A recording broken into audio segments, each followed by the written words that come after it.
चलिए अब नेक्स्ट वाली रिएक्शन जो है इलेक्ट्रोफिलिक सब्स्टिट्यूशन रिएक्शंस के एग्जांपल्स में, that is Friedel Crafts reaction. ठीक है ना, इलेक्ट्रोफिलिक सब्स्टिट्यूशन रिएक्शन में अगली वाली रिएक्शन जो है ना, कौन सी रहेगी? This is Friedel Crafts reaction. ठीक, फ्रिडल क्राफ्ट रिएक्शन जो होती है ये दो टाइप्स की होती है। One is Friedel Crafts alkylation and other is this Friedel Crafts acylation. ठीक है ना, क्या बोला हमने? फ्रिडल क्राफ्ट रिएक्शंस दो टाइप्स की हैं। One is Friedel Crafts alkylation and other is Friedel Crafts acylation. ठीक, अल्काइलेशन रिएक्शन जो होती है इसमें हम क्या करेंगे? तो हम बोलेंगे बेंजीन पर से H को हटाकर R लगाते हैं, है ना। तो अल्काइलेशन का मतलब होता है replacement of H by R। ठीक है और असाइलेशन रिएक्शन जो होती है इसका मतलब होता है replacement of H by acyl group, और असाइल ग्रुप क्या होता है? It is RCO group. समझ आ गई बात ये, है ना। तो कौन सी चीज हमने बोली है? फ्रिडल क्राफ्ट अल्काइलेशन मतलब replacement of H by R and Friedel Crafts acylation that means what it is? Replacement of H by RCO group. समझ आ गई बात ये। अब सबसे पहले हम कौन सी चीज देखेंगे इसमें? अल्काइलेशन के लिए कौन कौन से रिएजेंट्स हम यूज करते हैं और असाइलेशन के लिए फिर कौन कौन से रिएजेंट्स यूज किए जाते हैं। ठीक है, तो कौन सी वाली चीज इसमें? फ्रिडल क्राफ्ट अल्काइलेशन के लिए पहला रिएजेंट जो होता है वो कौन सा? It is alkyl halide with anhydrous AlCl3 या फिर कोई सा दूसरा लिविस एसिड भी लिया जा सकता है।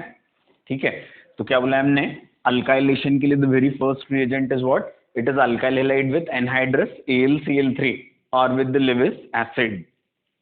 ठीक है, कौन सी चीज होती है यहाँ पर? ये जो होता है अपना अल्काइल हैलाइड, इसमें हैलोजन पर लोन पेयर है एनहाइड्रस AlCl3 क्या? That is Lewis acid.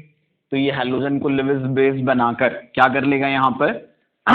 Lewis acid base reaction कर लेता है, जिसकी वजह से हैलोजन पर पॉजिटिव चार्ज और एल्यूमिनियम पर क्या आ जाएगा? That negative charge. ठीक है, फिर क्या होगा यहाँ से? या तो ये डायपोलर आयन जो होता है ना, इसमें पॉजिटिव नेगेटिव दोनों है, तो क्या कहा जा सकता है इसको? That dipolar ion. तो या तो ये डायपोलर आयन खुद ही कैसा काम कर लेगा? इलेक्ट्रोफाइल जैसा, in case of what? R as 1 degree. ठीक है, पर R 2 डिग्री या 3 डिग्री रहेगा तो क्या हो जाता है यहाँ पर? फिर कार्बोकेटाइन बनकर रिएक्शन होती है। ठीक है, और GOC में लेकिन हमने कौन सी चीज पढ़ी थी कि alkyl halide with anhydrous AlCl3 है, कार्बोकेटाइन बने या न बने रिएक्शन का रिजल्ट हमेशा ये बताता है जिससे कि रिएक्शन में कार्बोकेटाइन बना होगा। समझ आ गई बात ये, है ना। तो कौन सी चीज है? It is alkyl halide with anhydrous AlCl3 और सम लिविस एसिड। तो यहाँ पर लिविस एसिड बेस रिएक्शन से क्या बनता है? डायपोलर आयन बनता है, या फिर जो डायपोलर आयन होगा ये क्या कर लेगा? तो हम बोलेंगे डायपोलर आयन जो है ये कार्बोकेटाइन बनवा कर रिएक्शन आगे बढ़वा देता है। समझ आ गई बात ये, है ना। अब कौन सी चीज अपन बोलते हैं इसमें यहाँ पर कि ये अल्काइल हैलाइड जो है, तो इसकी रिएक्टिविटी यदि हम फ्रिडल क्राफ्ट रिएक्शन में देखें तो अल्काइल हैलाइड की रिएक्टिविटी का ऑर्डर यहाँ पर होता है, it is RF more than RCl more than RBr more than RI। कौन सी चीज हम बोलेंगे यहाँ पर? अल्काइल हैलाइड्स की जो रिएक्टिविटी का ऑर्डर होता है फ्रिडल क्राफ्ट अल्काइलेशन में, वो क्या होता है? RF की सबसे ज्यादा, उसके बाद RCl, फिर RBr और फिर RI। जो नॉर्मल अल्काइल हैलाइड्स की रिएक्टिविटी का रिवर्स ऑर्डर है ना। अल्काइल हैलाइड्स में नॉर्मली अल्काइल आयोडाइड सबसे ज्यादा रिएक्टिव होते हैं और अल्काइल फ्लोराइड सबसे कम, लेकिन फ्रिडल क्राफ्ट अल्काइलेशन में क्या बोला जा रहा है? अल्काइल फ्लोराइड की रिएक्टिविटी हाईएस्ट है और अल्काइल आयोडाइड की रिएक्टिविटी सबसे कम है। समझ आ रही बात ये, है ना। ऐसा क्यों है? तो हम बोलेंगे इस वाले रिएक्शन की वजह से है। ये रिएक्शन क्या है? तो हमने बोला that is Lewis acid base reaction, और हैलोजेंस में सबसे अच्छा लिविस बेस कौन होता है? That is fluorine. समझ आ गई बात ये, है ना। तो ये रिएक्शन जो है इसकी शुरुआत किससे हो रही थी?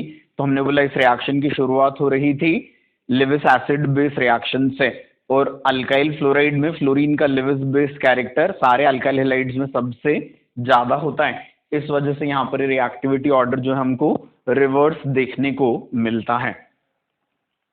समझ आ गया, है ना। इसके बाद फिर कौन सी चीज है? अल्कीन के ऊपर H पॉजिटिव डाल दो या एनहाइड्रस लेविस एसिड, ये दोनों ही इसके ऊपर इलेक्ट्रोफाइल जैसा काम करके क्या करवाएंगे, यहाँ पर इलेक्ट्रोमेरिक शिफ्ट करवाते हैं। और जिस कार्बन पर नेगेटिव आया वहां या तो H पॉजिटिव जुड़ जाएगा या एनहाइड्रस लेविस एसिड जुड़ जाता है। समझ आ गई बात ये? इस रिएक्शन में फिर से क्या बन जाएगा, दैट कार्बोकैटायन। समझ आ गई बात ये? इस रिएक्शन में फिर से कार्बोकैटायन बन जाता है जो रिएक्शन को आगे बढ़वा देगा। ठीक है, इसके बाद फिर कौन सी चीज है, नेक्स्ट वाला रिएजेंट जो होता है वो क्या रहेगा, it is alcohol with BF3 और इट इज H पॉजिटिव। तो BF3 या H पॉजिटिव भी क्या होते हैं, ये भी लेविस एसिड होते हैं। ठीक है, अल्कोहल में भी क्या है यहाँ पर ऑक्सीजन पर लोन पेयर, तो इनकी रिएक्शन से ही लेविस एसिड बेस रिएक्शन होगी। फिर BF3 अपने साथ किसको निकाल कर ले जाता है यहाँ से, OH नेगेटिव, क्या बन जाएगा, इट इज R पॉजिटिव, और इसके थ्रू रिएक्शन फिर आगे बढ़ जाएगी। समझ आ गई बात ये, है ना? तो कौन सी चीज है, ये वाला कॉम्बिनेशन जो होता है ये भी कार्बोकैटायन जनरेट करवा देगा। ठीक है इसके बाद फिर ईथर के साथ BF3, तो यहाँ पर भी क्या हो जाएगा, logic will be the same.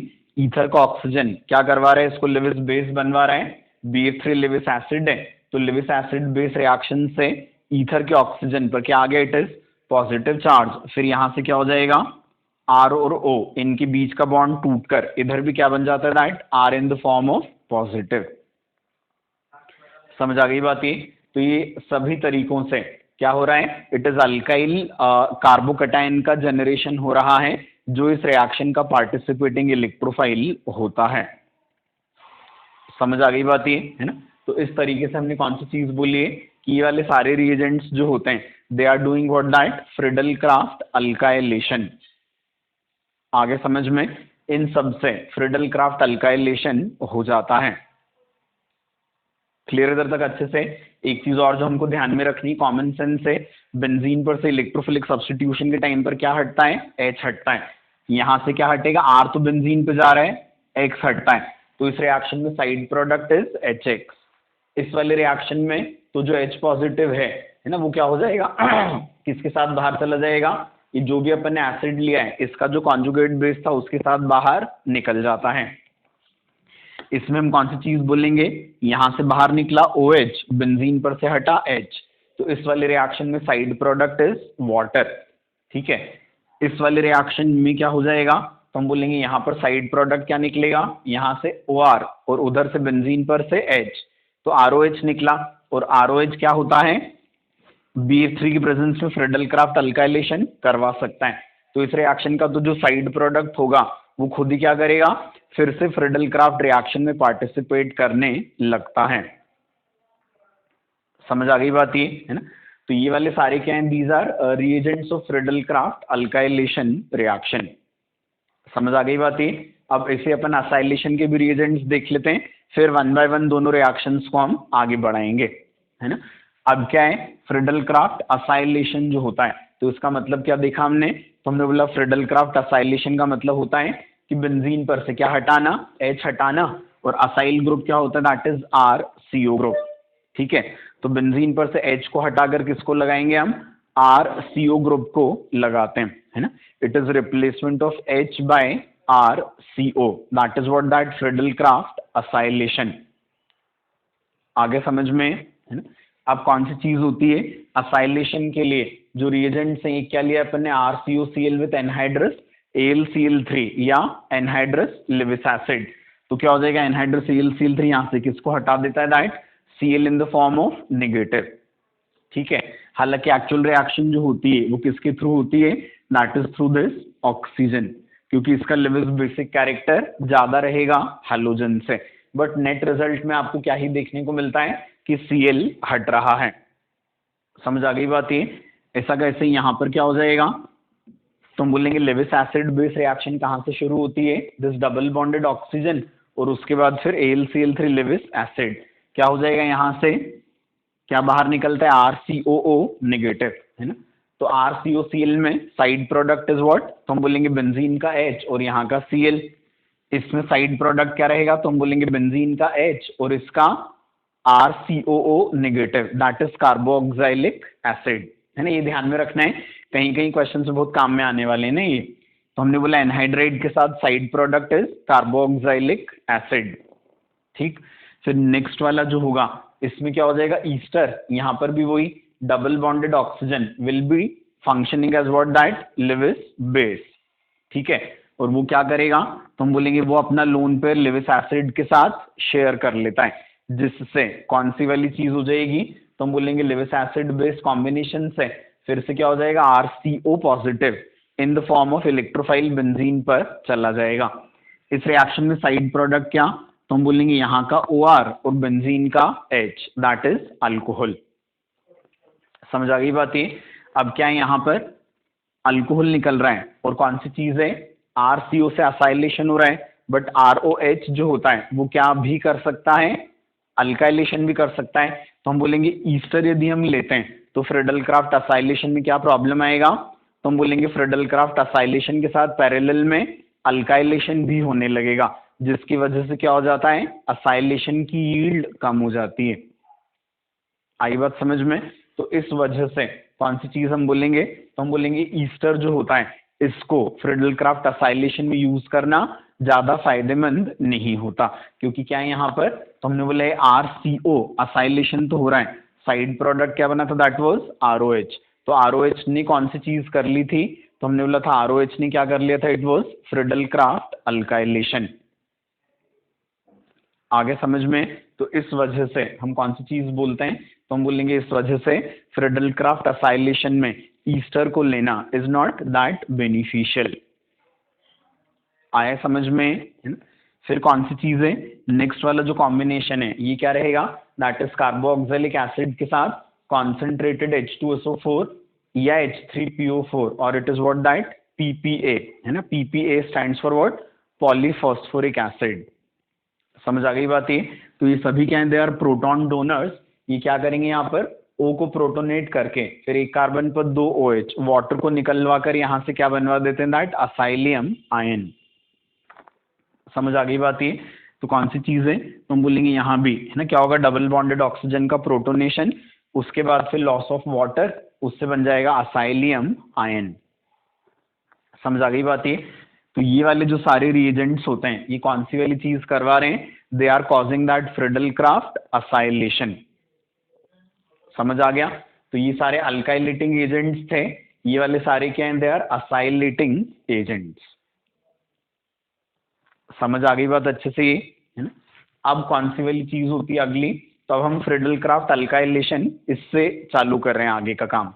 ठीक है, तो फ्रीडल क्राफ्ट अल्काइलेशन सिंपल क्या होगा, बेंजीन पर हमने क्या डाला, दिस RCl, साथ में एनहाइड्रस AlCl3, क्या बनेगा इन दोनों के रिएक्शन से, डायपोलर आयन। वो फिर इस डायपोलर आयन से R पॉजिटिव कहाँ शिफ्ट हो जाएगा, बेंजीन पर, बेंजीन पर से क्या हट जाएगा, H पॉजिटिव। तो साइड प्रोडक्ट क्या निकल गया, दैट HCl।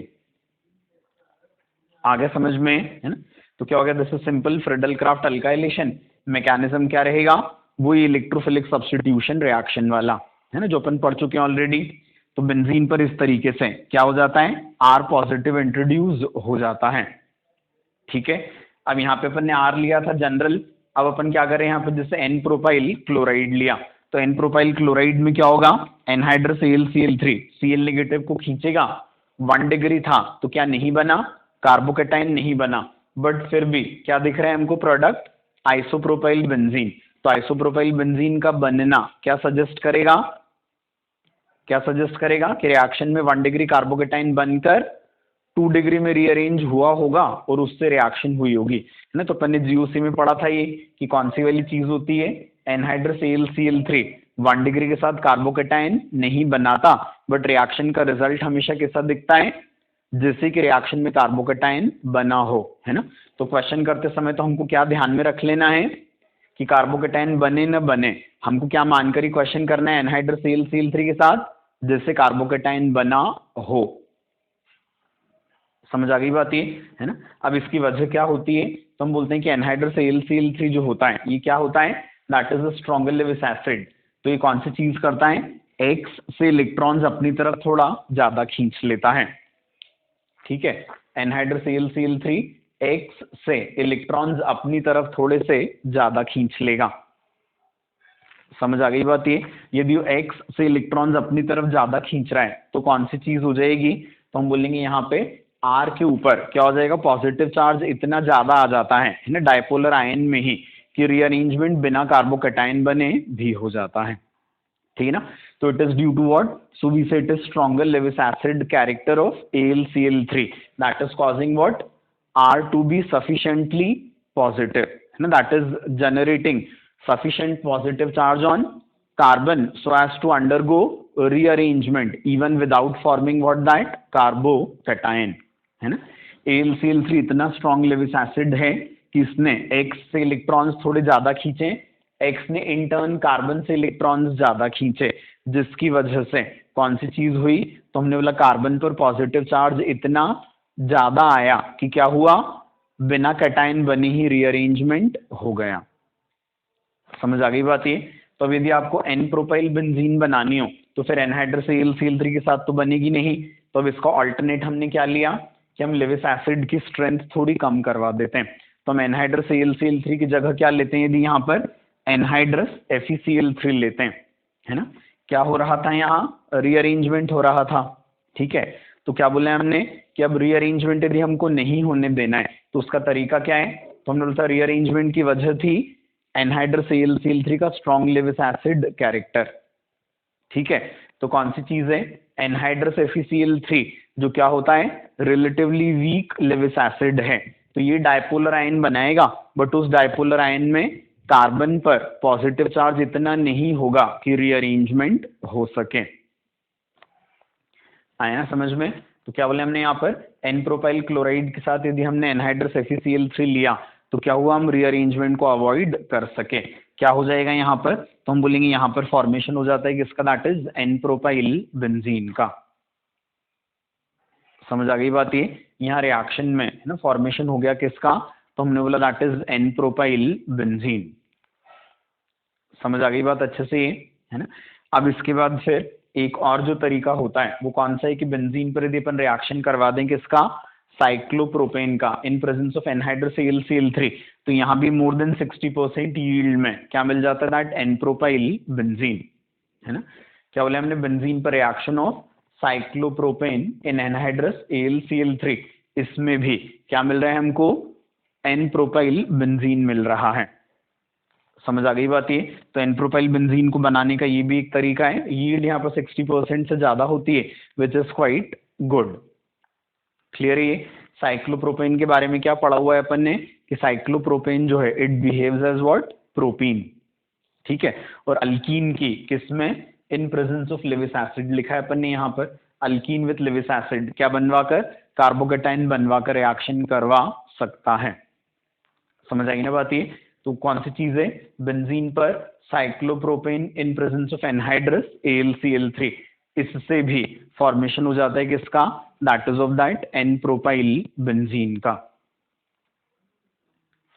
आया क्या समझ में बराबर ये, है ना? तो कौन सी चीज अपन बोलते हैं किस तरीके से हमने कौन सी चीज देखी यहाँ पर ये कि फ्रेडल क्राफ्ट अल्काइलेशन रिएक्शन जो है ना, ये दिस वाज नॉर्मल एग्जांपल। फिर ये क्या लिया था? एनहाइड्रस AlCl3 के साथ, तो क्या हो गया था? एन प्रोपाइल बेंजीन से बन गया था, ये एन प्रोपाइल क्लोराइड से बन गया था आइसोप्रोपाइल बेंजीन। फिर कौन सी चीज थी? रीअरेंजमेंट अवॉइड करना था, तो anhydrous AlCl3 strong Lewis acid था, उसकी जगह रिलेटिवली वीक लेविस एसिड लेकर है ना क्या करवा पाए? हम रीअरेंजमेंट को अवॉइड करवा पाए। तो अब एन प्रोपाइल क्लोराइड से क्या बन गया? N propyl benzene. और लास्ट में हमने क्या बोला? एन प्रोपाइल बेंजीन को ही बनाने का एक और तरीका कौन सा था कि क्या ले लेते हैं हम यहाँ? साइक्लोप्रोपेन विथ एनहाइड्रस AlCl3, तो इसमें भी फॉर्मेशन हो जाता है किसका? एन प्रोपाइल बेंजीन का। समझ आ गई बात ये? तो ये बेसिक इंट्रोडक्टरी एग्जांपल्स थे फ्रेडल क्राफ्ट अल्काइलेशन रिएक्शंस के। कुछ दोनों ही रिएक्शन के रिएजेंट्स अपन ने देख लिए ना, alkylation as well as acylation, detailing अपन शुरू कर चुके हैं।